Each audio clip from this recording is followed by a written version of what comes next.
have a scatter plot. The X is the general, the Y is the runoff for that race. Top 80% of the precincts. Another race, District 7, scatter plot. Another one, same approach, 80%. X is general, Y is runoff. And then this one's not.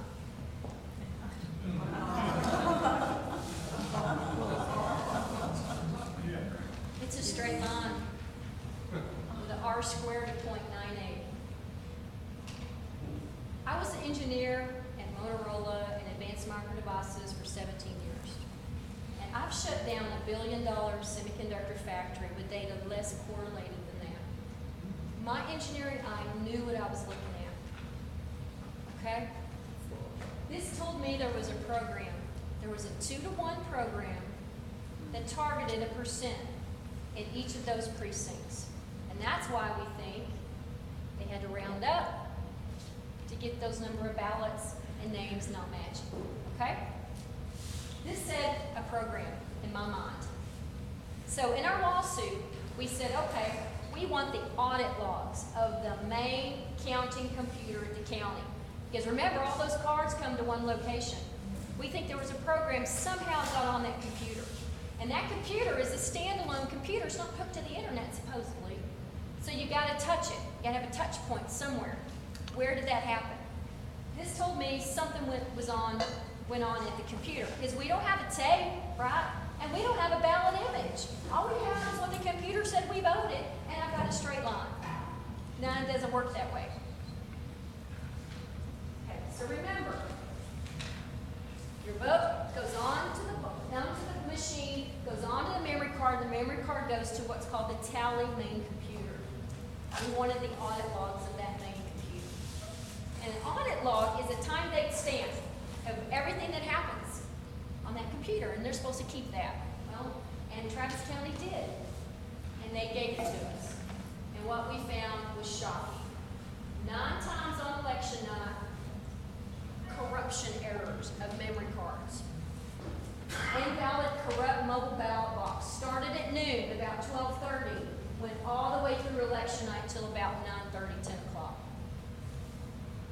I don't know about you, but I don't want to see the word corrupt on the main counting computer where my votes are being counted, especially not 9 times. And I want you to notice there's a number, 603, right there, ID on the first one. Number 603, and I'm going to show you that in a minute. But 9 times on election night, this corruption error is occurring. And it's not just occurring randomly. It's occurring right before my biggest precincts are being loaded into the computer. Okay? Grant AME Worship Center, that's my big hitter. Barrington, Pioneer Crossing, Lanier, Messiah, those are my biggest precincts. Okay? It was corrupted before those were loaded. We had a computer expert, Dr. Jeff Jacobson, and he got to read a bunch of stuff. He got to read report after report that's been written on the Hart InterCivic software. Interesting, about 8 years ago, there was a large report that was done, and it actually documented the corruption errors as a hack scenario that was predicted 8 years ago. Stanford University professor was the author of that report, and a Rice University professor. And I'm going to quote it. Our witness, Dr. Jacobson, read those reports and said an adversary may introduce corrupt mobile ballot boxes into the legitimate flow of mobile ballot boxes from the precincts back to Election Central, and this could damage the credibility of the vote counting process. What I've got up here is the pages of these audit logs, and the red boxes are the groupings of where the corruption errors occurred 9 times on election night. Now I'm going to go back to this. Exactly what that report said. Corrupt mobile ballot boxes in the flow of normal mobile ballot boxes at Election Central. Check, check, check. Exactly what was defined 8 years ago as a possible hack scenario of that equipment. Okay. The next thing we did, we said who had access to these memory cards. So we got the audit log to where the memory cards are being programmed. The memory card, number 603, interestingly, was loaded up on 11/21 and not logged out till 10 days later. Where was that card for 10 days? Was it in the computer? Logged on for 10 days straight? Anybody could have had access to it? Or was it removed and brought back and logged out? Number 603, the first corrupt card was gone for 10 days. Again, same card, 603, that was corrupt before. Logged in on 12/1, which is the beginning of early voting in Travis County, and not logged out again until 12/10. What was going on 9 days with that card? We asked the judge if we could get to that memory card and see what software was on it. He told us no. We said, well, we take the deposition of the guy putting it in and out 9 times on election night. When the SOP, the standard operating procedure, is for corrupt cards, you quarantine that card. You get it out of there, and you go back to the original equipment where it's supposedly from and download the votes from that directly. Travis County never did that. They just kept putting it in. Okay? Can we get to the deposition of the guy putting it in 9 times? The judge told us no. And the judge said, well, Dr. Pressley, you have no evidence, so we're going to throw you out of court with a no evidence summary judgment. Yes, we were thrown out for no evidence. I respectfully disagree with the judge. I think we have a lot of evidence. I think we do. We have affidavits, we have witnesses. It's just, you saw it. This is just a small portion of what we had. So we disagreed with the judge. And so we decided to appeal the case to the Third Court of Appeals.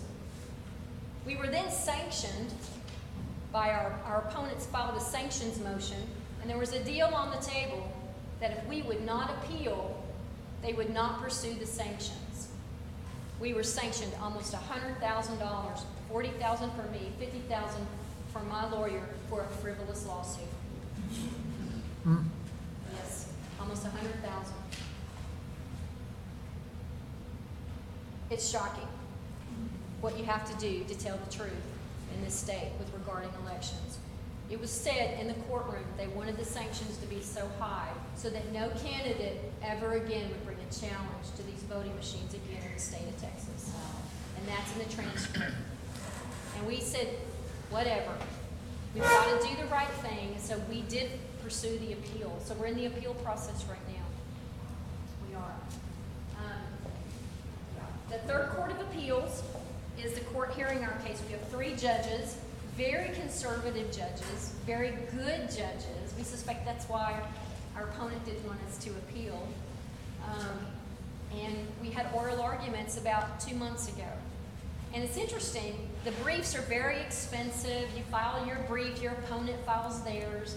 And neither side asked for what's called an oral argument because it's very expensive. We filed our briefs, and then the court demanded oral argument. This is not a frivolous lawsuit. The court does not demand oral argument in a frivolous, easy lawsuit. Interestingly, too, our opponent has 10 lawyers, and we have 1. It's not frivolous, is it, if they've got to have 10 lawyers? Yeah. Okay, so that's where we're at right now. So let's recall the 3 records that have to be there for